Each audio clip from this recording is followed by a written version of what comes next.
اسی خوش فہمی میں آتا ہے گناہ گار کہ یار میرے لیے گناہ آسان ہو رہے ہیں، اگر اللہ ناراض ہوتا تو عذاب دیتا نا، اور آسانیاں کیوں پیدا کر رہا ہے؟ میں مثالیں دیتا ہوں نا، پہلے زنا کرنا مشکل تھا، اب کیا ہو گیا ہے؟ بولو آسان۔ زنا کے خلاف علماء تقریریں کرتے تھے، زانی پر یہ عذاب، زانی پر یہ، زانی کہتے تھے ہم پر تو کوئی عذاب نہیں آیا، بلکہ اب زنا اور زیادہ سستا اور زیادہ آسان۔ بعض تو اچھے اچھے گھرانوں کی لڑکیاں زنا کر لیتی ہیں، میرے تو پاؤں سے زمین نکل جاتی ہے جب میں ایسے واقعات سنتا ہوں نا۔ پہلے کوئی فحش فلمیں دیکھنے کے لیے مخصوص سینما گھر تھے، چھپ چھپا کے جاتے تھے لوگ، اب ہر ایک کے موبائل میں سہولت موجود ہے، انٹرنیٹ پہ سہولت موجود، جو گند دیکھنا چاہو۔ تو گناہ مشکل ہونے کے بجائے کیا ہو رہا ہے؟ آسان۔ اور گناہ گار یہ کہہ رہے ہیں اللہ کا عذاب تو آیا نہیں، میں نے تو اتنی فلمیں دیکھ لی، میں نے تو اتنے زنا کر لیے، میں نے تو اتنا یہ کر لیا۔ او بھائی یہ اللہ کا عذاب نہ آنا زیادہ بڑا عذاب ہے۔ اللہ کی رحمت یہ گناہ کرو فوراً چپت لگ جائے، انسان کا بچہ بن جائے آدمی۔ صحابہ کے ساتھ ایسا ہی ہوتا تھا، گناہ کرتے تھے فوراً سزا ملتی تھی، یہیں دھل دھلایا جاتا تھا معاملہ۔ کتنے واقعات ہیں حدیث میں۔ ایک صحابیہ سے زنا ہوا جو ہے نا قبیلے کی تھی، یا رسول اللہ سزا جاری کریں میرے اوپر، رجم کریں۔ آپ نے چہرہ پھیر لیا، دوبارہ آئیں، آپ نے فرمایا تم تو حمل سے ہو، نہیں پھر دوبارہ آئیں، کام سزا جاری۔ وہ چاہ رہی تھی کہ یہ پتھروں سے مار کے مجھے ہلاک کر دیں، یہیں دھل دھلا جائے میرا گناہ، کیونکہ پتا تھا زنا ہو تو گیا ہے مگر اس کی سزا آخرت میں کتنی بڑی ہے۔ یا رسول اللہ مجھے سزا دیں۔ آپ نے پھر چہرہ پھیر لیا، تیسری دفعہ آئیں، پھر چوتھی دفعہ آئیں، پھر آپ نے کہا تمہارے پیٹ میں بچہ ہے، بچہ جن لیا، پھر آئیں، اب سزا دیں مجھے۔ آپ نے عرض کیا کہ ابھی اس بچے کو تمہاری ضرورت ہے، روٹی کا ٹکڑا پکڑا کے آئیں بچے کے ہاتھ میں کہ بڑا ہو گیا ہے، اب اس کو میری ضرورت نہیں ہے۔ پھر آپ نے حکم دیا، رجم کیا، خون کی چھینٹیں پڑی ہیں یا جنازہ پڑھایا۔ تو حضرت عمر نے اعتراض کیا، یا رسول اللہ ایک زانی عورت کا آپ جنازہ پڑھا رہے ہیں۔ نبی نے فرمایا لقد تابت توبۃ لو قسمت بین 70 من اہل المدینہ لوسعتهم، اللہ کی قسم ایسی توبہ کی ہے 70 کبیرہ گناہ گاروں میں بانٹی جائے تو سب کی مغفرت ہو جائے۔ ان کو پتا تھا بھائی گناہ ہلکی چیز نہیں ہے، پتھر مروا دیے۔ حضرت معاذ رضی اللہ تعالیٰ عنہ ہے، مجھ سے زنا ہوا ہے یا رسول اللہ، شادی شدہ ہوں۔ آپ نے وہاں بھی چہرہ پھیر لیا، پھر دوبارہ ہے، پھر تیسری بار، پھر چوتھی بار، پھر آپ نے حکم دیا رجم کرو۔ انہیں بھی پتھروں سے اسی طرح سے ہلاک کیا گیا۔ وہ خوش قسمت تھے خدا کی قسم۔ میں یہ نہیں کہہ رہا کسی نے زنا کیا تو اپنے آپ کو پتھر مروا دے جا کے، اب تو حد جاری کرنے کی حکومت بھی نہیں ہے اور خود سے کرنا بھی نہیں ہے، یہ تو صحابہ کا تقویٰ تھا۔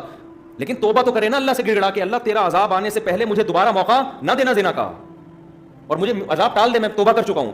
شکر کرے ابھی تک عذاب آیا نہیں ہے، اس غنیمت سے فائدہ اٹھا کے توبہ میں جلدی کرے۔ اور آج گناہ گار کیا کر رہا ہے؟ چونکہ نہیں آیا، ایک اور دفعہ کر کے دیکھو، پھر بھی نہیں آئے گا، پھر کر کے دیکھو کچھ نہیں ہوتا، پھر کر کے دیکھو کچھ نہیں ہوتا۔ ابے ہم تو کتنے عرصے سے کر رہے ہیں، زنا کر رہے ہیں، یہ کر رہے ہیں، وہ کر رہے ہیں، کوئی عذاب نہیں ہے، کوئی کچھ نہیں ہے۔ یہ ساری کہانیاں وہ تھیں جو پہلے قومیں پیغمبروں کے ساتھ کرتی تھیں، کوئی عذاب نہیں آتا، کوئی عذاب نہیں آتا۔ بھائی ان چیزوں سے متاثر نہ ہو، کیونکہ دنیا میں عذاب نہیں بھی آیا، اللہ نے موت کا ایک دن رکھا ہے، اور موت کے وقت توبہ قبول نہیں ہوگی، اس لیے خوش قسمت ہوا ہے جو پہلے توبہ کر لے۔ ابراہیم علیہ السلام نے آخری دم تک کوشش کی لوط علیہ السلام کی قوم بچ جائے۔ جب اللہ نے یہ کہا کہ اس پہ بحث نہ کریں آپ مجھ سے، پھر ابراہیم علیہ السلام خاموش ہوئے۔ یا ابراہیم اعرض عن ھذا انہ قد جاء امر ربک، تیرے رب کا فیصلہ آ چکا ہے۔ وانہم آتیہم عذاب غیر مردود، ان پر ایسا عذاب آئے گا جو کبھی بھی رد نہیں ہو سکتا، یہ ناممکن ہے، یہ فیصلہ ہو چکا ہے۔ پھر یہاں سے فرشتے اٹھ کے گئے ہیں، وَمَّا جَاءَتْ رُسُلُنَا لُوطًا، لوط علیہ السلام کے پاس گئے خوبصورت لڑکوں کی شکل میں، وہاں بھی نہیں پہلے بتایا کہ ہم فرشتے ہیں۔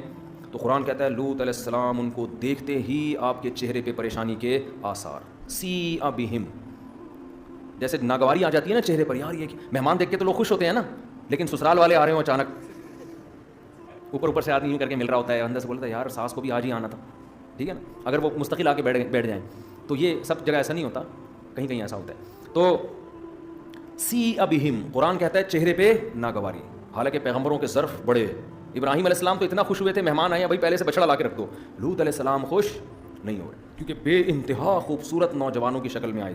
خود سوچیں اللہ نے جن کو آزمائش کے لیے خوبصورت بنا کے بھیجا ہو وہ کتنے خوبصورت ہوں گے، کتنے خوبصورت ہوں گے۔ تو حضرت لوط ان کو دیکھتے ہی ناگواری کے آثار، یہ کیا ہو گیا، وضاق بہم ذرعا، اور آپ کے بازو تنگ ہونے لگے، سینہ گھٹنے لگا، انسان تنگی محسوس کرتا ہے نا، ایسے سینہ جو ہے اس میں گھٹن محسوس ہونے لگی۔ وقال ھذا یوم عصیب، کہنے لگے آج کا دن میری زندگی میں بہت سخت دن ہے، بہت پریشانی والا، کیونکہ مہمانوں کا اکرام اس زمانے میں ایک بڑی آج بھی سمجھا جاتا ہے۔ گاؤں دیہاتوں میں جاؤ، کراچی میں تو کوئی لفٹ ہی نہیں کراتا کسی کو، گاؤں دیہاتوں میں جاؤ وہ تو چائے پلا پلا کے کھانا کھلا کھلا کے مار دیتے ہیں بندہ، وہ کہتے ہیں مر جائے عزت نہ جائے ہماری، لوگ بولیں گے مہمان کا اکرام نہیں کیا، مار تو کھلاؤ، ہمیں واسطہ پڑتا ہے نا۔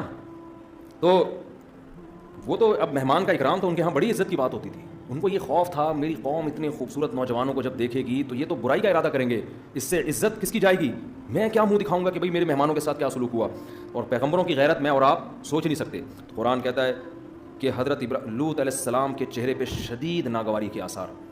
لوط علیہ السلام کی بیوی نے جا کے مخبری کر دی، لوگوں کو جا کے بتا دی کہ ایسے خوبصورت بے انتہا خوبصورت لڑکے آئے ہیں۔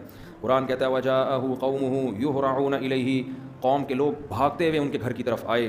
ومن قبل كانوا يعملون السيئات، اور اس سے پہلے یہ اس گندگی میں پڑے ہوئے تھے، اتنی عادت پڑ چکی تھی. یہ ایسے ہی جرم ہے، انسان ایک دفعہ کرتا ہے، اس کے بعد جو لت پڑتی ہے نا، خوبصورت سے خوبصورت عورت سے بھی شادی کر لے لیکن اس کو یہ گندگی اس سے نہیں چھوٹتی. ایسے عذاب میں اللہ اس کو ڈال دیتے ہیں، اللہ یہ کہ ہمت کر کے چھوڑ دے.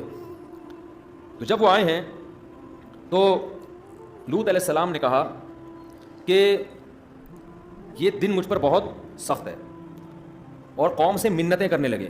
ان هؤلاء ضیفی فلا تفضحون، یہ میرے مہمان ہیں، مجھے رسوا مت کرو. تو قوم کیا کہتی ہے جواب میں؟ اولم ننهک عن العالمین، اے لوط ہم نے تجھے پہلے سمجھا دیا تھا کہ ہماری عادت کا تجھے پتہ ہے، تو اپنے گھر میں کسی ایسے مہمان کو داخل نہ ہونے دینا، ہم نے پہلے تجھے بتا دیا تھا. لوط علیہ السلام تو خیال کرتے ہوں گے نا، یہ تو اللہ کی طرف سے آ گئے فرشتے، ان کو کیسے روکیں، اور گھر پہ آئے ہوئے مہمان کو تو کوئی نہیں بھگاتا. تو ہم نے تجھے پہلے منع کیا تھا کہ تجھے ہماری عادت کا پتہ ہے، لہذا تو کسی ایسے شخص کو گھر میں داخل نہ ہونے دینا. اب یہ غلطی ہماری نہیں ہے، معاذ اللہ کس کی ہے؟ آپ کی غلطی ہے. تو لوط علیہ السلام کیا کہتے ہیں؟ ہؤلاء بناتی ہن اطہر لکم، یہ میری بیٹیاں ہیں، مراد ہے قوم کی بیٹیاں، کیونکہ پیغمبر روحانی باپ ہوتے ہیں. لوط علیہ السلام کا چونکہ قوم میں ایک وقار بھی تھا نا، تو بھائی کسی کو جس بھی لڑکی سے نکاح کرنا ہے میں اس کا نکاح اس سے کروا دوں، رشتوں میں مسائل ہوں، شادی نہیں ہو رہی ہو، یعنی ہر طرح سے حجت تمام کر دی. ہؤلاء بناتی، میری قوم کی بیٹیاں ہیں، ہن اطہر لکم، یہ پاکیزہ ہیں، ان سے نکاح کرو، یہ نیچر ہے. ان کنتم فاعلین، اگر تم نے اپنی خواہش پوری کرنی ہے. قوم جواب میں کیا کہتی ہے؟ لقد علمت، اچھا آگے کہنے لگے الیس منکم رجل الرشید، کیا تم میں کوئی ایسا شخص نہیں ہے جو تمہیں سمجھا دے؟ سارے نالائق ہو گئے ہیں، یعنی کوئی تو ایسا ہو جو تمہیں میں سے کھڑا ہو کر تمہیں پیچھے دھکیلے اور کہے کہ یہ لوط صحیح کہہ رہے ہیں، ان کو تنگ نہ کرو. کوئی تم میں ایسا نہیں ہے. قالوا لقد علمت، جواب میں کہنے لگے اے لوط تجھے یہ بات معلوم ہے، ما لنا فی بناتک من حق، ہمیں عورت میں کوئی دلچسپی نہیں ہے.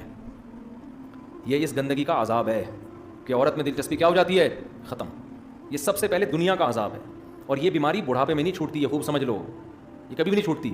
اس لیے بھائی اگر کوئی اس بیماری میں مبتلا